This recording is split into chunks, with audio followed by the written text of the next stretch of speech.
Hello and welcome back. In the previous lectures, we have learned how to create an array in Numpy using the array method, the arrange method, and linspace method.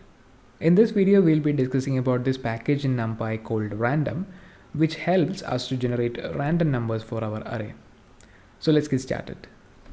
Let me just quickly import the Numpy library into our code by typing import numpy as np. Run the cell and now let's see how to create a random number. So in order to do that, first we have to access the random package from numpy, and to do that we have to type np.random, and from that we have to access the rand function, which is rand, and inside the bracket we have to specify the number of elements that we want in return. So the rand function returns numbers in between 0 and 1. So obviously it's a floating point number, and first of all we have to specify how many numbers do we need, and I'm gonna give 1 for example and see what happens, and it returns an array with one element which is 0.947 etc. and this is a randomly generated number. Let's see what happens when I give 2 here. See, 2 other random numbers are generated in this case, and obviously it's a one-dimensional array with 2 elements.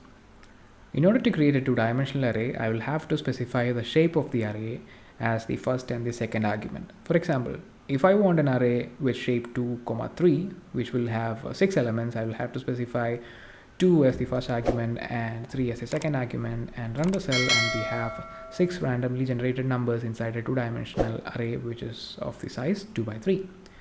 Awesome. As I have already mentioned, the rand function returns numbers between 0 and 1. There is this particular function known as the rand function, which can return numbers between -1 and 1, which is a normal distribution between -1 and 1 centered around 0.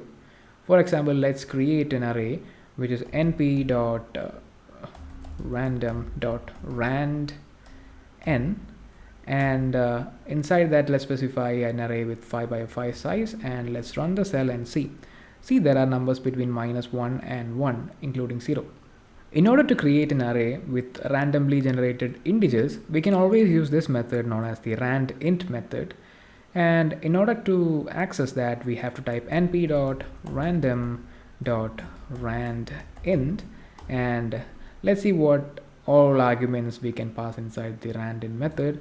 And as you can see, there is a low, a high, and a size. For example, let's pass low as 1. Maybe I need a random number generated between 1 and high, which is 10. So low is included and high is excluded.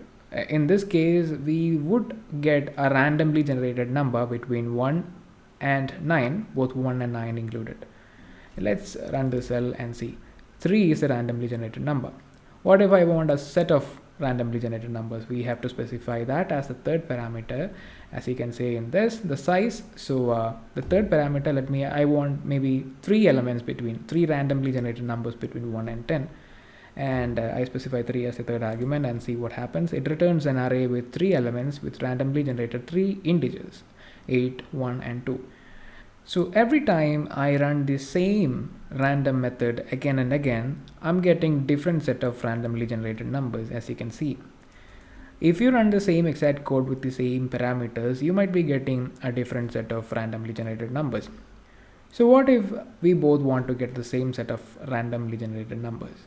In order to do that, we have a special function called the seed function, and inside seed we specify a particular number, and when we do that, the randomly generated numbers are dependent on the particular number we specified inside the seed function.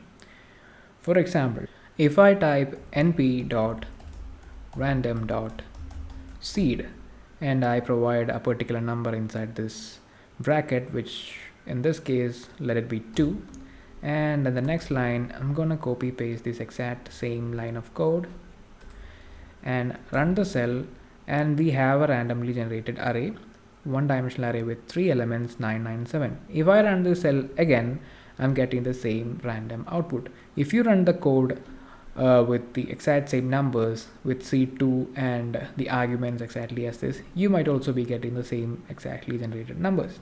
So that is about the random function and random generation of numbers for an array.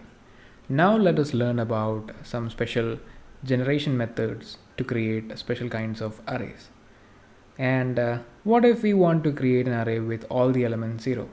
In order to do that, we have this method known as zeros, and I can access it by np dot zeros and provide the number of elements or number of zeros that we want inside the array. For example, I'm giving 5 and a one-dimensional array with 5 elements as 0 is created. So what if I want a two-dimensional array?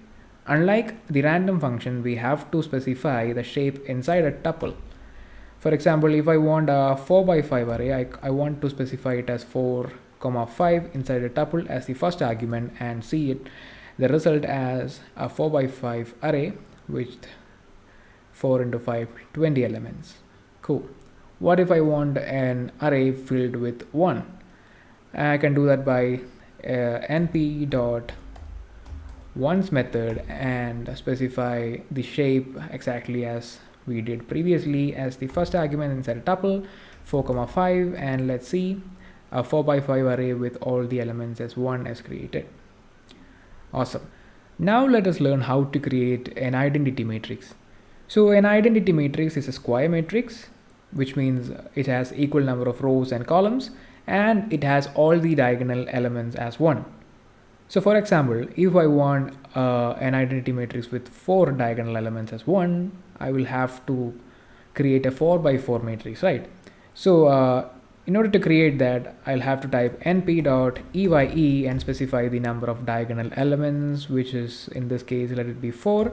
So there will be 4 diagonal elements as 1 and the shape of the matrix will be 4 by 4. And see what happens. We have a two-dimensional array with 4 by 4 matrix with all the diagonal elements as 1. Cool. If I change the number into 5, we will be having a 5 by 5 matrix. If I change this into 2, we'll be having a 2 by 2 matrix. So that's all for today's video. I'll see you in the next video. Bye.